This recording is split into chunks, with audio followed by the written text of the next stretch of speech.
Here we go. We are going to be doing a video this week on Cleveland setups and things that you can do for Cleveland's. The guy I'm talking to today is Tim from over at Dragboss Garage. You can see a link to his series down here. I've also got a link a little further on into the video in case you missed this one. There's also going to be a link down in the comments below.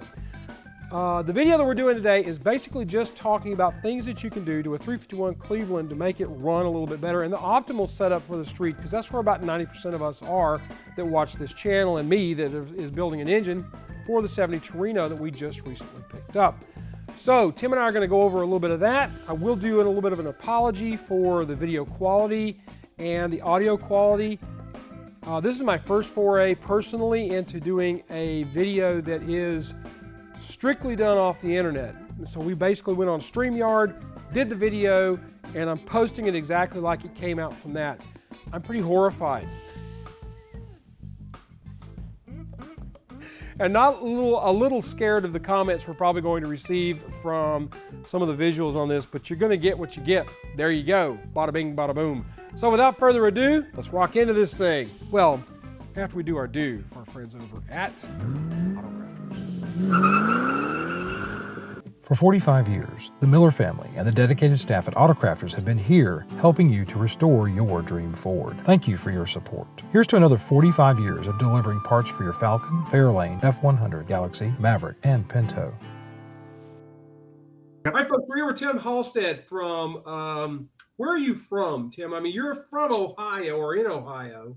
I live actually in Sandusky, Ohio, about 20 minutes from Summit Raceway.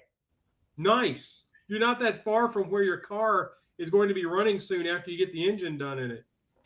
20 minutes, man. You know, that's what I like about that. It's easy to test, you know, and it's a great track. You've got a channel on YouTube, right? Yeah, I do. What's it, Dragboss? Dragboss Garage. Right. And then you've also got a website you're starting up that's going to be really loaded up with a bunch of Cleveland and Ford style information. What's that one going to be? Now that's a website called 351c.net. And actually that's been around for, I'm telling you, well over 20 years. Yeah, that's how I got into Cleveland's more in the higher performance aspect.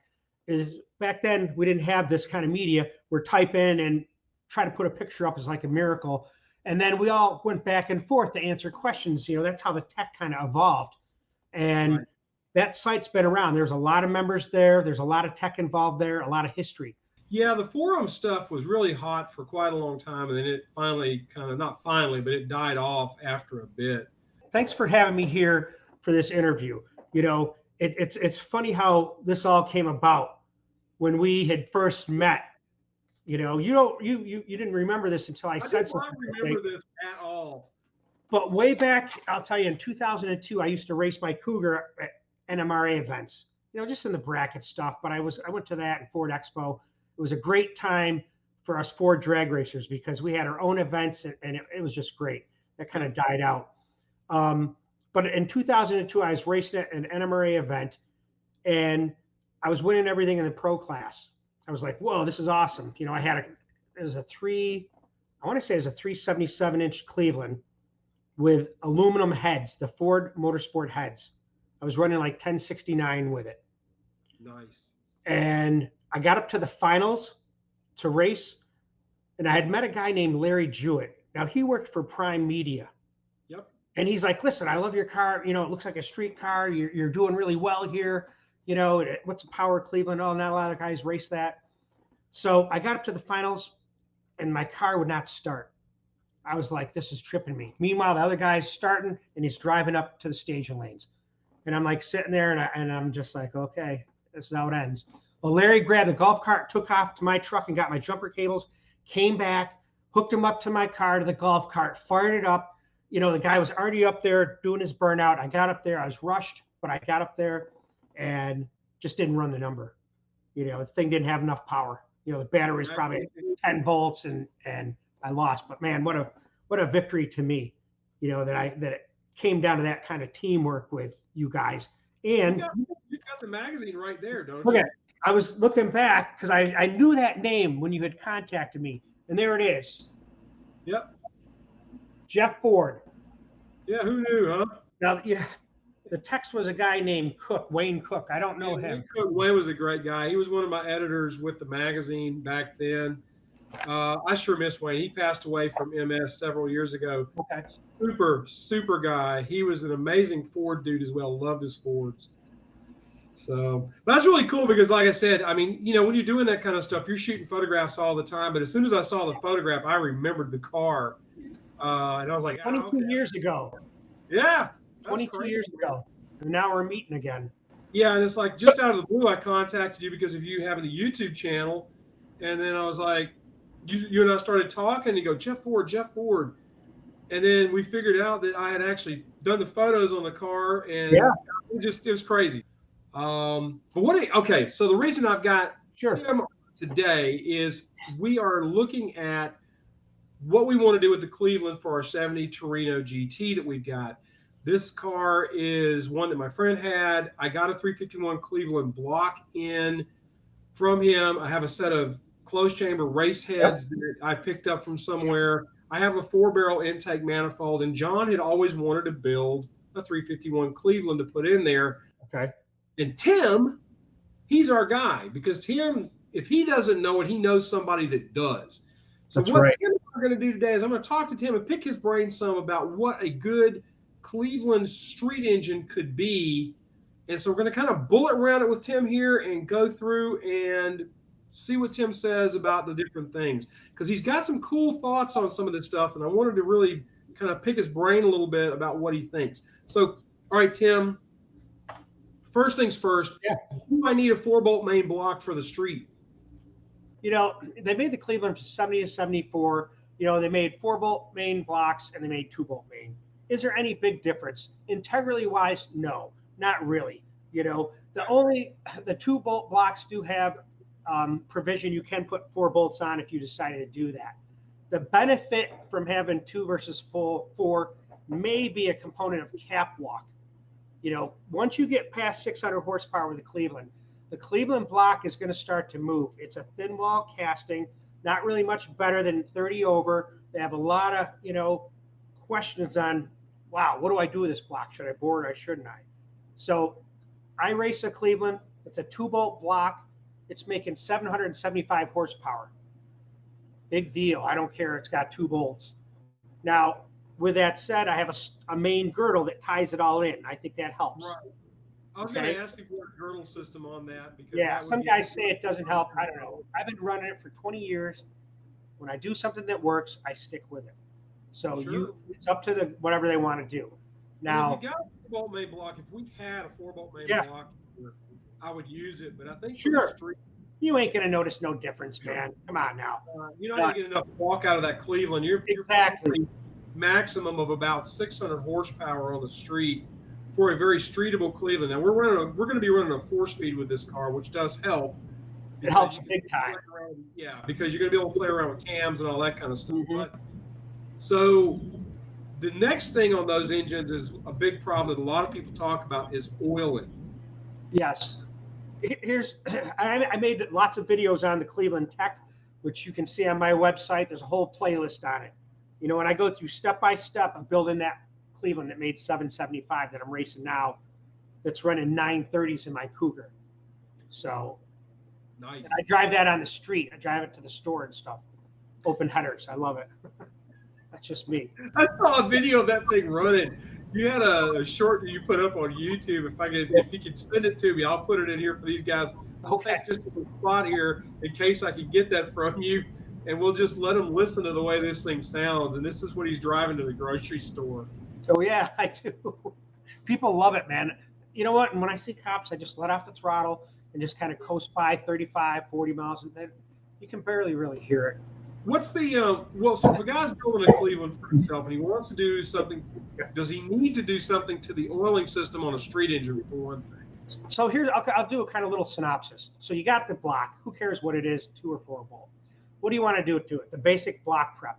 When it comes to a Cleveland, and we're going to talk about the born at 30 over, thin wall, you know, once you get past that, like I said, you got to worry about core shift, and they're not much better for that. I've done 40 over and had no issues. Now then they made other Cleveland blocks, which we're not going to get into, XE blocks, and some of the early 366 stuff that could go over 80 over. Some have been 125. Either way, Wow. yeah. But these are rare. I mean, they only made a few hundred of them. You know, a lot of them had casting core problems. They sonic tested them and sold the good ones to the racers, and the other ones went in passenger cars. So with a Cleveland, you should be pretty good 30 over. I've never sonic checked a block, Jeff. I just don't care. I'm going right. We talked about that off camera. You and I said something about that, and you said, "No, I never sonic check the block. Just don't go 30." Who cares, man? I'm born at 30 over, and I'm going. If there's a problem, there's a problem. I don't care. You know, I'm just one. I was cheap. I didn't have no money back then. You know, and now I can afford it, but I just haven't done it yet. Now, as a friend of mine says, just send it.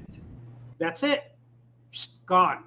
Now, as far as the oiling goes, you know, the oiling is not a priority oiling system like a Windsor, or I think, I don't even know, small block Chevy is probably. Most of them have a priority oiling.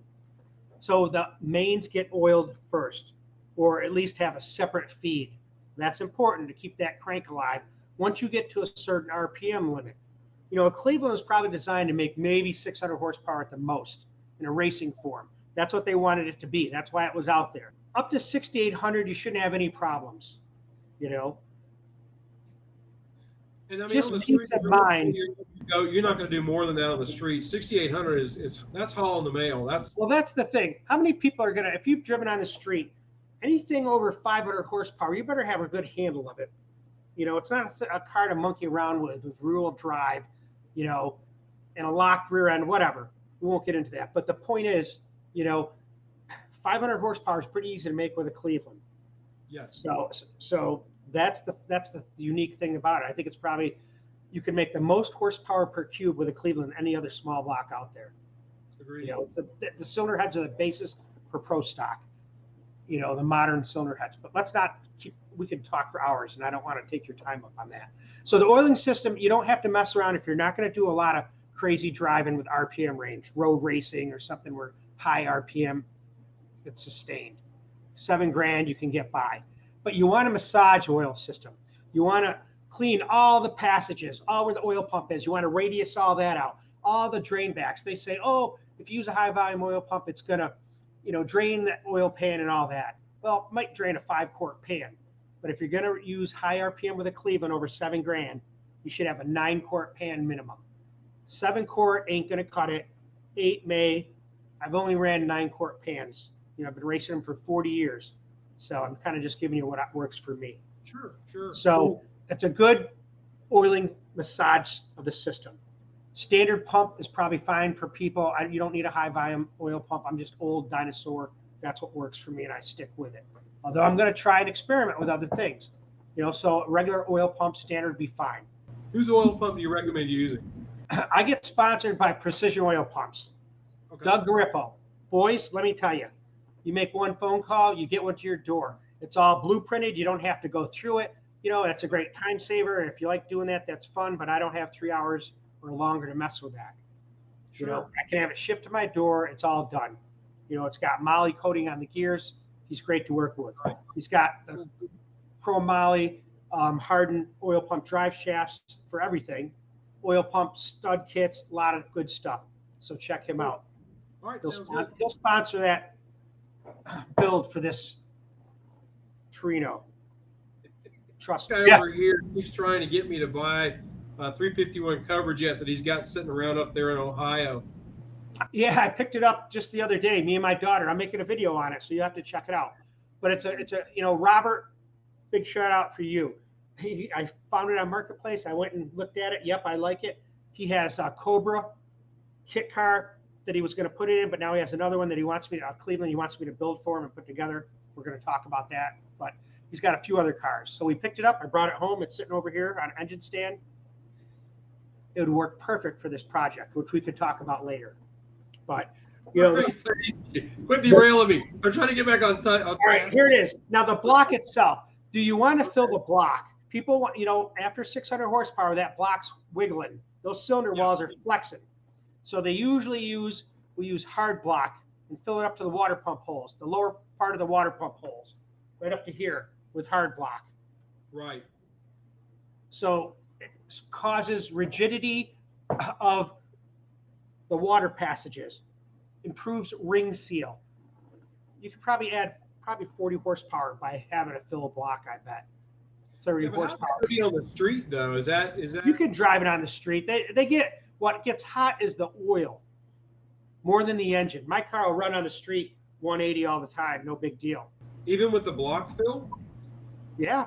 But I don't drive it. I'm not driving it in New York City. I'm not driving it, an hour away. I'm driving it 15 or 20 minutes. That's it. But it doesn't get hot. I'm thinking for street use, probably I would probably say that most guys are not going to need to do that. Nope, I wouldn't do it. Okay. Nope.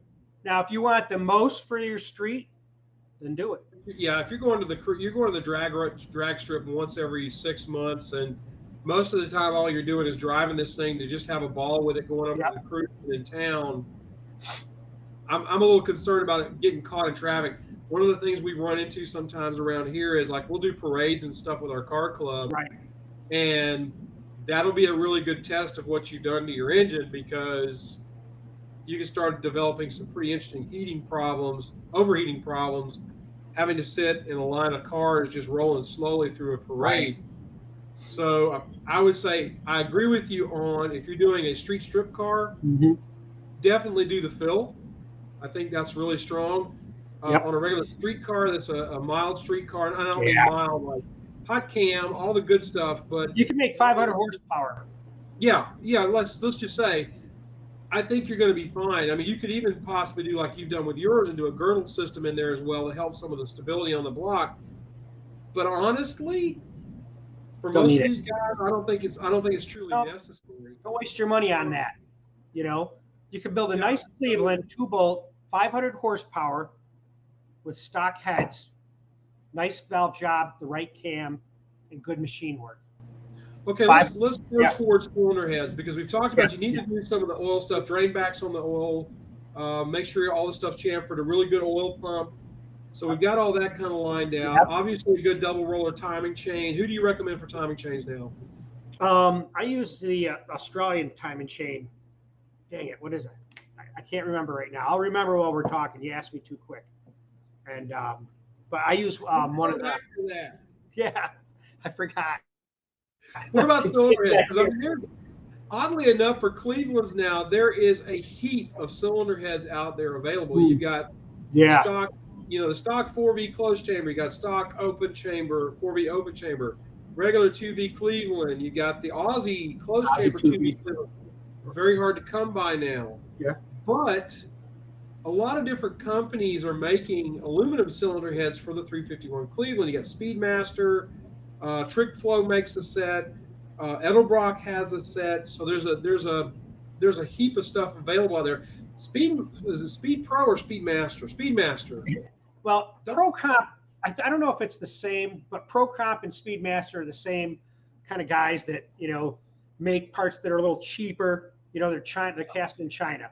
They're copies, I guess you would say. There's a lot of issues guys have about using them, because of theft of technology. But in the regards to cylinder heads, a good 4-barrel Cleveland head, closed chamber, will be fine on the street. You'll make all the power you want to do. A Cleveland 2-barrel will make great power on the street. It's got that low-end torque you're going to pick up. To get a 4-barrel to perform like a 2-barrel at the low-end aspect can be done. You just have to mess with the cam a little bit. But they're a great cylinder head too. You can make a lot of good power with that. You can probably make 500 horsepower. You're saying just a set of stock 4V heads and with closed chamber 4V heads will do everything you needed to do. Yep. That's cool. So those guys with Cleveland doesn't have to worry about, like a lot of guys, when you're doing a Windsor, you start running into the problems of not being able to breathe enough for the cubic inches that you're running, whatever that may be. The heads don't perform well, so you're automatically looking at a set of nice aluminum cylinder heads for a Windsor. Right. Okay. Whereas on Cleveland, if you've got a good set of closed chamber 4V heads, you're good to go.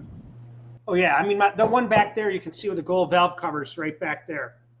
That's a stock. That's a 354 cubic inch Cleveland iron head, stock heads. It makes with a single 4-barrel.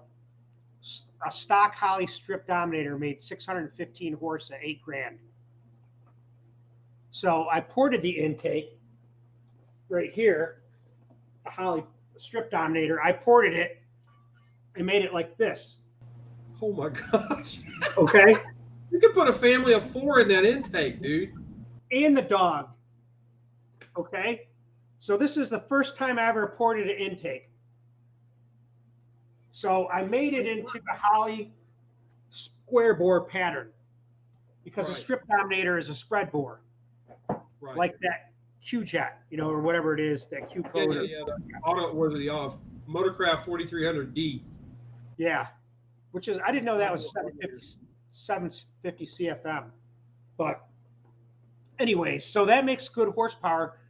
This, it has 12-to-1 compression and a roller cam.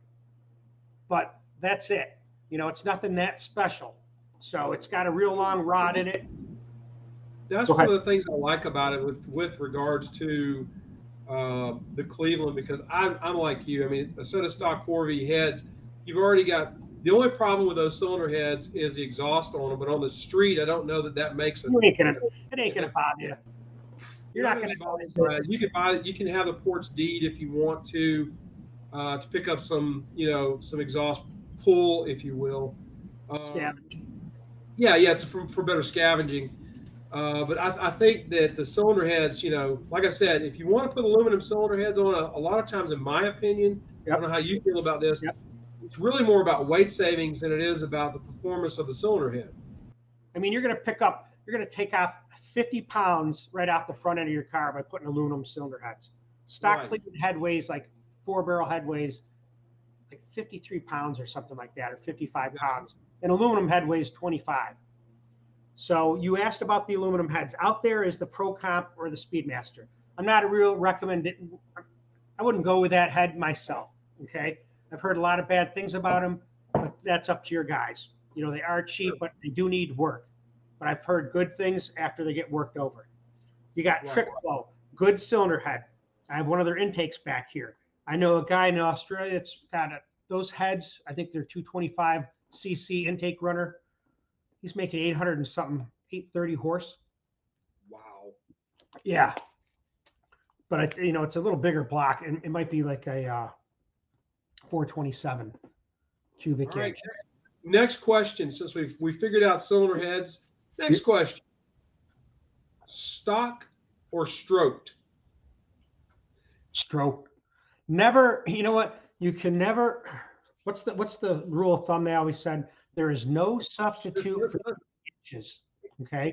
And with the Cleveland, that is the truest saying, because the intake ports.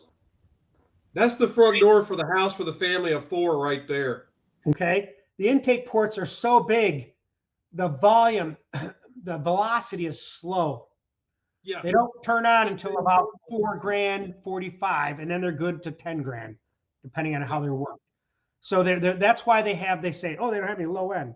Well, the other thing you think about, all these 4-barrel Clevelands, all the way up until 73, whatever the last one, their cams were terrible. I mean, the low separation angle was like 117 to 120, I think, or 122. Yeah, terrible, and also they retarded all the cams too. Exactly. They're dogs. They got no low end. You got to put the cam in at the right spot. I don't want to get us kind of mixed up, Jeff. Let me just finish those cylinder heads, and then we'll go to that. But anyways, like you said, there's also Higgins and CHI. Those are real popular cylinder heads. Those are the high dollar stuff. Those are, you can make 1,000 horsepower with that kind of stuff. I'm going to put 1,000 horsepower on the street. Yeah, I would like to enjoy that. It sounds good, and it's probably the baddest machine, but it's not going to be enjoyable to just try to tool around and do stuff, Yeah, I mean, that's one thing that a lot of guys, I think, what I always tell people, and the guys who watch my show know this, it's really boiling down to, what is your 90% with that car? What are you doing 90% of the time? If 90% of the time you're going from your house to a cruise-in 30 miles away, and you put 513 gears and are making 1,200 horsepower, and you can't idle at a stoplight, you will not enjoy going to the cruise-in. No, not at all. You're going to mess, but you're not going to get in there. Right. Right, so, cylinder heads, bottom line is stock 4V heads, closed chamber, way to go. Probably could get away with the open chamber heads to a degree. Sure, you could, yeah. I would rather see the closed chamber head, only because of the quench level of those cylinder heads. But you just have to keep in mind, that you got to think about, everyone, I don't really care about compression ratio. I like it higher, the better. That's just me. I run race gas all the time, Q16 on the street. So I like that I like the smell of it and I like having what I want. A lot of guys are, I want to run pump gas and all that. Well, that's fine. You can do that. And you can probably run pump gas probably up to about maybe some cars with good timing management, 11-1. But most of it's about 10.5. Once you start getting past 10.5, you got to start worrying about that. And that's the problem with a closed chamber Cleveland. Now with a flat top piston and that closed chamber head, which depending on which head it is, can be roughly around 10.5 to 10.8. I mean 10.5 to probably 10, somewhere in that range, depending on what you have for compression distance, all the stuff, I mean, that's the compression ratio on a street engine I think you would be looking for, in my opinion, is about 10 to 10.5 to 1. And then you're going to probably run a little overlap on your cam. Yep. You're going to try to be running. And then the bad thing about running pump gas anymore is you got to realize, and I did a video on this recently, that pump gas today, our premium today is what regular was in the 70s. Yeah. Yes, it was. So, you're still going to want to have to probably go in and put an octane booster in there to get your octane rating up even a little bit higher. And that'll make that 10-to-1 compression ratio start paying bigger dividends. You're not going to get the dividends out of trying to run 87 regular, which I don't know why guys do that anyway, especially on the kind of cars that we're working on, like the 70 Torino, or yours is a 70, right? 69. 69 Cougar. So, 69, 70 Cougar, it doesn't matter. Yeah. Something that age, you're not driving that car every day. Even if you take it to the grocery store, you're not doing that on a daily basis. No, not at all. So 10-to-1 compression ratio, throw a little bit of octane booster in on top of some 93 or 94 if you can find 94. You're going to be a lot happier on a Cleveland than you will be trying to low compression Cleveland and trying to feed those cylinder heads. It'll be a dog. If those 8-to-1s, and that's what those Cobra Jet were and Q codes, they're 8-to-1, they were nothing. And that's okay. You can fix that. You can band-aid that or build it to make the power you want now. They didn't back then. So that's what I'm saying. That's what I really enjoy about these. It doesn't take much to bring them alive on the street. 10-to-1 will be perfect for this car. On the street, forged or like a hyper eutectic style piston? In reality, I'm going to run. I was always taught this. Buy the best parts you can afford. And I go with the top that I can afford. Forged stuff. I don't care for cast or hyper eutectic. They're fine. In a Cleveland, if you did a hyper eutectic and not going past 6,800, you got no worries. You're probably not going to have any problems. I just like forged stuff. I like high quality. You buy once, you cry once is how I always looked at it, because it's an investment. I'm not a guy that wants to clean stuff up and just throw it together and try to get by. When I do it, I want 110%, because those are the guys that you don't see sitting on the side of the road with a problem. And anymore, you can get what you're talking about easy in a kit for a stroker, because we've already said stroker's the way to go on a 51 Cleveland. Go to a stroker, probably a 408. Here's what I'll tell you. I like a 408 because I've been racing it and I like as big as I can go. You could go from 354, right? 355-ish, 7, anywhere in that, depending on the bore or what you want on that stock block. Once you go with a stroker, you could go 377, you go 383, do 385, 390, 395, 399, 400, 408, all depending on the custom crank. Guys aren't going to spend a lot of money on that crank, but they want a good forged, quality, balanced, reciprocating assembly. Easiest thing to do, go to Tim Meyer, order one for I don't know the price, don't quote me, but it's about probably, let's say 2,500, 2,700. You can get a nice crank, Molnar crank, internally balanced with a matching rod and piston of your choice and compression ratio. It's it doesn't make sense to just bore it or just clean it up and put stock stuff back in there unless you're doing it for a class or you want it for a rebuild that's stock for, restoration or something. I just like bigger. And once you go past 377, 380, you're going to be at that Cleveland will be a whole different motor. What's your breakover point where, because one of the problems that the Cleveland 4V has is the fuel falls out of atomization Yeah. at low RPM, and you start getting puddling and all that kind of stuff because you don't have enough volumetric efficiency. It's not pulling enough air. What is your breakover point on a stroker that's going to help that? Because obviously what you're saying is the port, actually the bottom of this port from here 3/8 of an inch up is dead. You can see how it goes here to the short turn and has to go up a little. That port has low velocity in there. That's what causes your performance and volumetrical efficiency. How much air and fuel can you shove in that cylinder in that short span of time? You cut that port off, that will pick up that engine. You put a filler in that port, 3/8 of an inch, it will pick up 30 foot-pounds of torque on that engine. That's an easy fix. I mean, that's something that a lot of the performance shops can do for you if you want to have. You can do it yourself. They make putty to do it with, splash zone, or they make inserts in aluminum you can screw in and kind of flash around them. That's a lot of work. But like you're saying, once you get to a 377, by the time the piston speed's going, that velocity of that port is now turned on. You won't suffer as much from having a problem leaving at $3,000, okay, as opposed to one that's not stroked. You get up to 385. They say really my best engine I ever ran was 385. Yeah, 370 to 385s. Nice. Once you get to 390 and 408, there's a thing called rod to stroke ratio. A lot of guys get hung up on it when it comes to side loading the pistons against the cylinder walls. All right, so let's get into some of the little scattery stuff, because one of the things you can run into if you've got like a 72 Mach 1 with ram air on the car, not the car came with ram air from the factory. I get it. Hood clearance.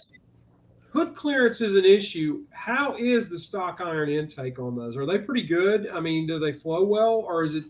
If you're, I don't think so. I mean, you got to get rid of that thing. It weighs like 50 pounds, man. You don't need that thing.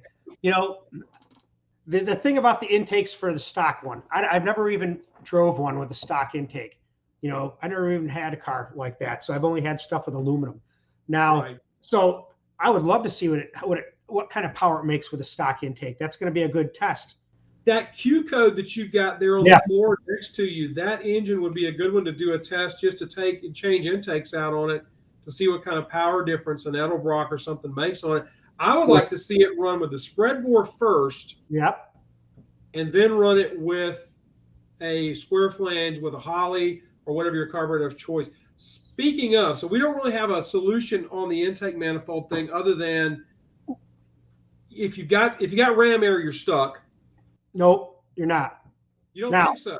Oh, no way. Here's now, because I'll let you in on this kind of stuff. So I don't know much about the stock intakes, like I said, that fit under the ram air. Now, with that said, the best intake you're going to get that's going to be dual plane is going to be Blue Thunder had one that was wicked, very hard to find. Now, the next thing that came out was Scott Cook from Australia. He made one that's even just as good, if not better. Those intakes can handle, I think, 600, maybe 650 horse on a dual plane. They pick up on the street like you will not believe. And funny thing is, the guy that I'm working on a deal with just told me he just picked up 2 of them from California in the box still. Now, those will fit under a ram air. Are those intakes being made still, or are they not in production anymore? The Scott Cook, I don't know. They're floating around, but I don't think he's making any more of them. The Blue Thunder, A.T. Francis owned Blue Thunder, and he made a lot of high-end Cleveland heads. I mean, that could flow in the 400. I mean, those things could make 850, 900 horse on the right engine. He made a lot of the big block Ford heads. He's in his 80s now. Yep. And I know him for years. He still has all the patterns, but he doesn't want to let them go. I don't know, Tim Meyer was going to buy him at one time, but either way. So I can't tell you much about that aspect of it. But there's a lot of intakes you can fit under there that will work, I think, better than that. Even the Performer, I think, is going to be better than that stock. Go ahead. I've got a 72 Mach 1 stock Yep. from the top to bottom. As far as that's concerned, I've got some modifications inside the engine. Then I've got a 69 Fairlane wagon that has a Cleveland in it. Okay. That one has Aussie 2V closed chamber heads on it with the Edelbrock intake. Ooh, nice. It runs really strong. I mean, that car is beefy. So, I guess kind of getting toward the end of this. What guys really need to understand, the most important thing on a Cleveland is a camshaft. Because the heads are so big, the 4-barrel heads, the intakes, you have to cam accordingly to make them work. You need to bring all the events in quick, early. You need to get stuff started. You know, the stock cams, I told you, their separation angle is 117, 117, 16, 20. Those are dogs, man. Unless your heads are like, flowing 400 CFM and you're going to run 9,000 RPM. You need a low separation angle in the 109 range, 110 to 109. Yes. Then you put it in a Cleveland, you put it in about 102. A stock Cleveland, if you put it in a 102, 103, 45, up to 107, I'll say. You put it in that range, depending on what you got, it's going to turn it on to a whole different car. You throw a set of 389s in there, if it's a stick car, hang the hell on, okay? Because you're going to have some fun. There's no doubt about that. So your lobe need to be lobe separation on the cam. Now, guys, if you're not familiar with the lobe separation, is when you've got the lobes on the cam. We're talking 102. We're talking degrees.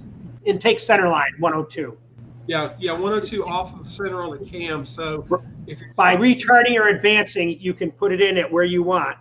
Right. Lobe separation you cannot change. The cam is grounded at a 109 intake lobe separation angle. Any cam, you don't change lobe separation angle. You can only change the intake center line, and you change that by degreeing the cam. You never really want to put a cam in straight up.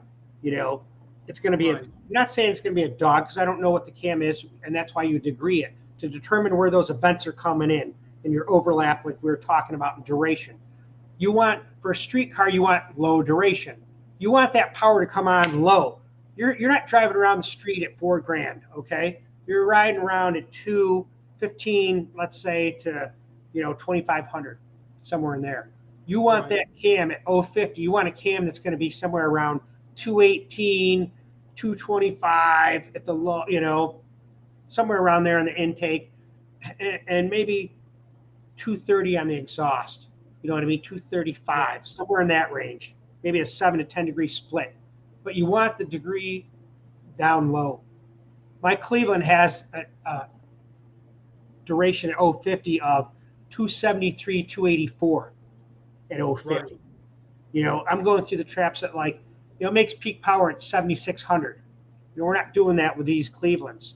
So you want to keep that cam down low. You want that thing, bam, when you hit it, you want to feel it. That's one thing I do like about a spreadboard car, the ones that I've rode in. I love when those secondaries kick in, man. I haven't really driven enough to experience that, but go ahead. On the 351 Cleveland, I honestly like a spreadboard carburetor because you've got the small primaries that keeps your port velocity up. Okay. And whenever it needs, on a vacuum secondary carburetor, whenever it needs more air, it will ask for it. Get it, sure. From the secondaries, and you get it. That 351 in my 72 Mach 1 is more sporty off the bottom end than the 69 is. Okay. Not because of the weight of the vehicle, but because it just gets out of its own way a lot quicker. It revs out much faster than even with the Aussie 2V closed chamber heads with the regular intake on the wagon. Is it a stick car, the Mustang? Yeah, it's a stick car, so that is a little bit of a difference. Yeah. Rollmaster. Rollmaster is the timing chain. We're there. There it is. I told you I would remember. It takes time. So, and what they have is they have a roller bearing front cam gear. Nice option for the street. It's all about friction. You reduce friction, you make more horsepower. So they have a nice, dual roller with a roller bearing, a Torrington bearing for the cam gear. Nice. Whose cams do you recommend? I mean, there's a lot going on about that right now. I know we're going to probably go roller on the cam because that's just with a Cleveland. I'm telling you, bullet cams. He's a Cleveland guy. So I gave him the information. We designed a cam together, a roller cam. And what I'm going to do, folks, is I'm going to put in the description below, I'm going to put links to some of these places that we're talking about Yeah. here. So I'll get with Tim after we finish up here, and he and I'll put a list together. It'll be in the description below, so you can go out and take a look at that to know the parts that you're going to need. I'll also have some of the stuff running across the bottom of here, but to be able to go out and just get the list, you can go to the description and do that. And that's what we should do is we need to comment a list. You know, I've been getting a couple of these cam questions. You know, I don't race on the street. I don't even have a street engine. So I'm not good with what cam should I run in this street engine. I only know what duration and lift, what these numbers make an engine do in the power band and where it controls it. You know, all you're doing with a cam change is moving your power band where you want to put it. What RPM range do you want to run in? You're not going to run a street engine at $8,000, you know. But like you were saying too, though, you start giving information like putting your lobe separation at 102. Those little details like that will help a guy build an engine and make an engine that's going to be better performing than it would if he just took a cam out of a box, even if it's a roller, throw it in there and leave it stock and don't mess with it. These are the secrets that I'm trying to give guys, not just about the Cleveland, but about all engines. You know what I mean? And this is what we're doing. You and I are doing a not a partnership, but a teamwork. You know, I'm helping you, you're helping me. And that's how these channels grow. And that's how I'm all about knowledge is power. And I believe that 100%. The more you know, the more you know. You want to be fast, you got to know how to be fast. You know, and I had told you, hopefully I'm going to PRI on Saturday. Meet Darren Morgan there. We're going to start a membership on my channel. I think you have one with yours, where it's going to be a symposium of knowledge, where I'm going to bring the top guys from the industry to Dragboss Garage, $12.99 a month. You come there, and I'm going to give you guys all the information that you can get. You know, you'll save yourself $1,000 just in one engine build, or just how to make your car faster. And that's what you want to do. Your audience, Jeff, most of them probably, there's not a lot of guys that are racing high end, running 9s and Clevelands on your channel. No, these are guys that are trying to get the most out of what they have. Exactly. And to do that, you need experience. And that's what we want to give you. Just like your channel. I'm impressed. I've watched your videos for some time. And what I like about it is that you do the work on the channel. You know, you do things. You actually work like me. You watch my channel, I'll show you how to pull an engine. I pull the damn engine out right in front of you. I pulled transmissions out right in front of you, rebuild it right in front of you. Engines right in front of you. You know, I crawl underneath and pull transmissions out right in front of you because I forgot to put something in it. You know, I'm 100% open. Yeah, I want to learn because this is a lost craft that we do here. It's not around. It's not going to be around forever. In 10 years, it may not be the same. And I want to try to preserve history, all racing history I can, the stuff that you have experience with. I like a piece of that in my YouTube channel. You know, what you have, your guys that have, you know, hopefully subscribers from your channel will come to mine and vice versa. Oh, yeah. That's what we want to do. We're a Ford guys. I'm a Ford man, although I love all engines. But yeah, me too. We did this off the cuff. We never practiced nothing. Nah, so when you see this, whether he edits a little bit out and me talking too much, it doesn't matter. But it's going to be a lot of information you're going to find about a Cleveland. You go to this channel, Autorestomod, you will learn about Cleveland just from this one talk. If you want to learn about Cleveland's, go to his channel. There it is. Come on, guys. Thanks, Jeff. His channel is Dragboss. I mean, that should say everything you need to know right there. Look, folks, you guys have a great week. Be kind to each other, love on each other, treat each other nice. We'll see you on down the road. All right, man. Tim, it was awesome to talk to you. As always, dude, you are just a lot of fun to hang out with and talk to. Man. I will, like I said, we'll get all this pulled together and have this talk with the guys. It'll be out tomorrow. Oh, yeah, I forgot to tell you something. And I got an engine builder that mine, too.